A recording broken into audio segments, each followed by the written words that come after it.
Subsidiary ledger. Ito po ang subsidiary ledger menu. Dito natin ma-access yung member file natin. During setup po, dito natin i-define lahat yung member code tsaka mga member name ng ating mga member records. Sa umpisa ho ng program, pagka install natin, mag-define tayo ng mga member code. Example 101. Sine-check din ng sistema kung existing na yung code na yun. Ayan. Kaya hindi kayo makakapag-input ng pareho. Yung member code, at least yung i-input member code, tapos yung member name, last name first, tapos first name and middle initial. Tapos yung category ho, sasalikan natin kung regular or associate yung member. Tapos yung other information ho, pwedeng tsaka na lang i-input. Save natin yung record.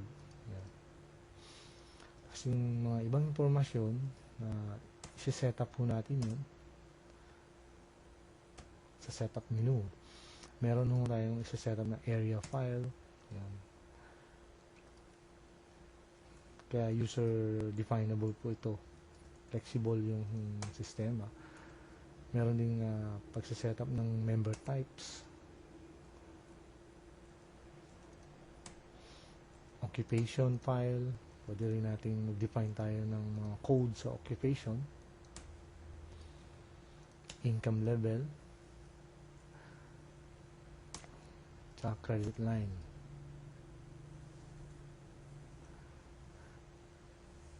Ito pong mga classifications na ito ay magagamit sa statistical report ng cooperative.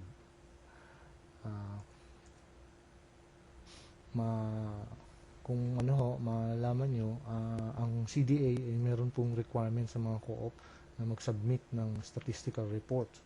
Yung pong male and female count, tsaka po yung mga iba-ibang classifications.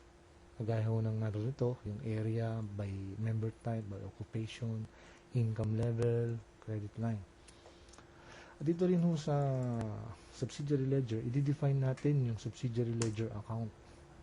Na ito po yung mga accounts na related sa mga member. Lahat po ng transactions ng member natin, ang apektado pong accounts ay itong mga subsidiary ledger accounts na ito. Ito rin po yung mga accounts na madi-display sa ating verifier module. Yung mga loans, savings, deposit, saka share capital. Pag na-define na ho natin yan, pwede na tayong mag-verify. Ngayon po, sa subsidiary ledger, ay marami pong report na included dito. Gaya po ng collection efficiency, meron pong daily collection efficiency, pre-collection report, monthly loan collection efficiency. Kailangan po ng operation ng co-op ito. Meron din hong schedule report na dinidisplay dito yung ending balances ng mga accounts ng miyembro. Schedule of delinquents at beginning balances ng mga accounts. Meron din hong aging of receivables. Meron tayong per day at saka merong monthly aging of receivables.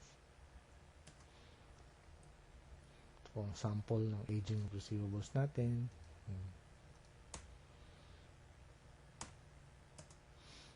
Okay.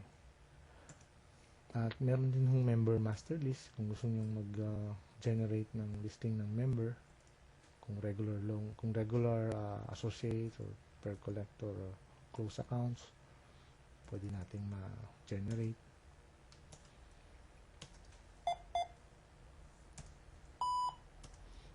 Sample. Ito po. Napakita ko yung code ng member, yung name, yung category niya.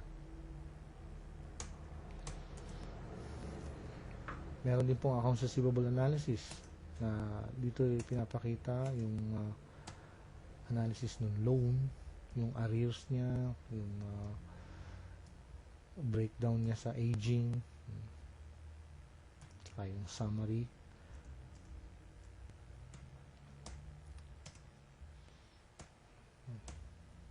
Address list, and label list.